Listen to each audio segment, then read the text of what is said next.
Bagsak kulungan ang isang high-value individual sa ikinasang bypass operation ng Binangonan Municipal Police Station at PIDEA sa Binangonan, Rizal. Nasamsam sa sospek ang hinihinalang ilegal na droga na nagkakahalaga ng mahigit 100,000 piso. Yan ang report ni Patrolwoman Jessie Cris Obrero.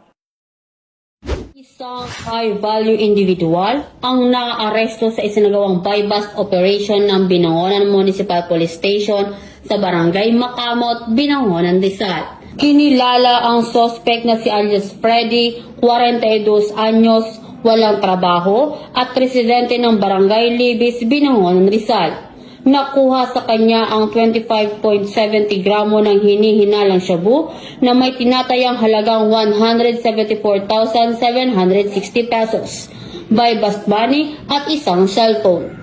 Ang operasyon ay bahagi ng proyektong pabili nga po ng Binangonan MPS katuwang ang PIDEA. Maayos namang naipaliwanag sa suspect ang kanyang mga karapatang konstitusyonal habang ang mga ebidensya ay maayos na naimbentaryo sa presensya ng mga testigo. Nahaharap ngayon si Freddy sa kasong paglabag sa Section 5 at 11 ng Republic Act 9165 o Comprehensive Dangerous Drug Act of 2002. Mula dito sa Calabarzon, ako ang inyong Police News Network Correspondent, Patrolwoman Jessie Cris Obrero, alagad ng batas, tagataguyod ng Balitang Pulis.